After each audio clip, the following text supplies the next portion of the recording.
আসসালামু আলাইকুম রহমতুল্লাহি ওবারাকাতুহু। আসহাবুল উকদুদ কারা? কেন তারা নিজেদের জ্বালানো আগুনেই ধ্বংস হয়?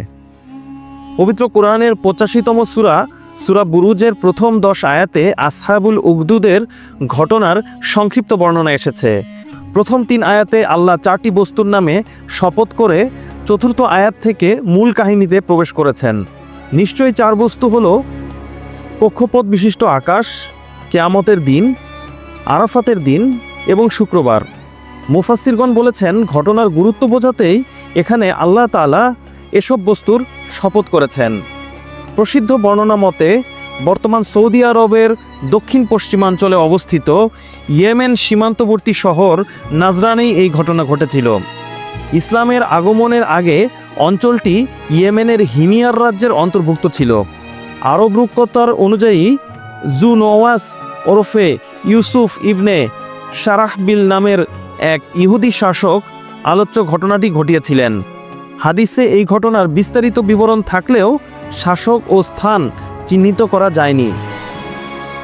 সাহাবী সুহাইব রুমি রাদিয়াল্লাহু তাআলা আনহু রাসূলুল্লাহ সাল্লাল্লাহু আলাইহি সাল্লাম থেকে বর্ণনা করেন, আগের কোনো এক সময়ের কথা, এক বাদশাহ, একজন জাদুকর ও একজন গণক ছিলেন। এক সময় তিনি বুড়ো হয়ে গেলেন এবং বাদশাহকে বললেন, আমাকে একজন বুদ্ধিমান বালক এনে দিন, আমি তাকে এই বিদ্যা শেখাবো।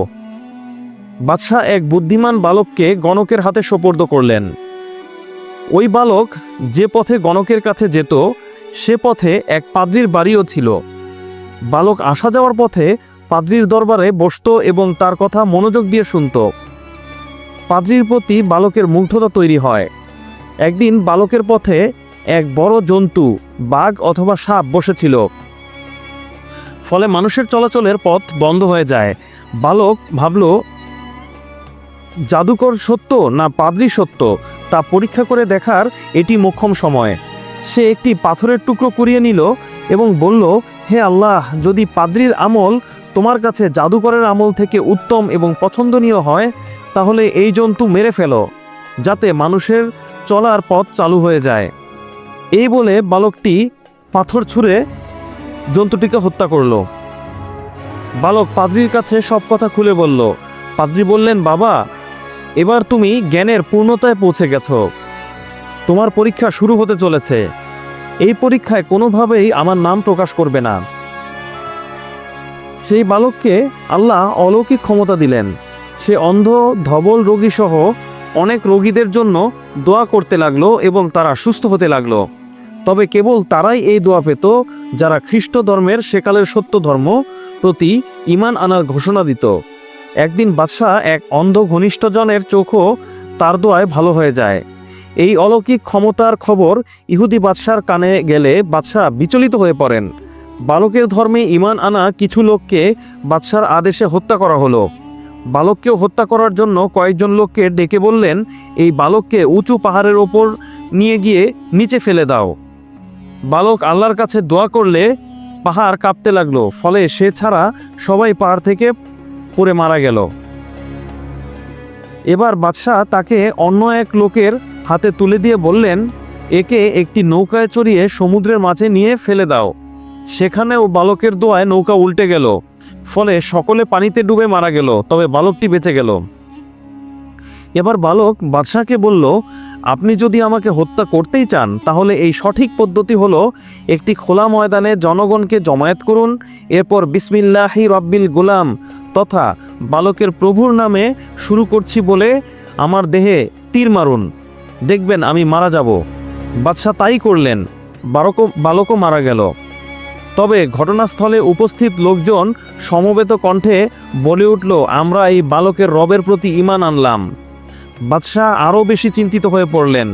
তিনি তাদের জন্য গর্ত খোঁড়ার এবং সেই গর্তে আগুন জ্বালানোর আদেশ দিলেন।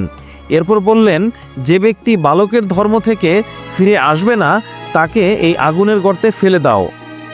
একে একে সব ঈমানদারই এগিয়ে এলো এবং আগুনের শাস্তি বরণ করে নিল।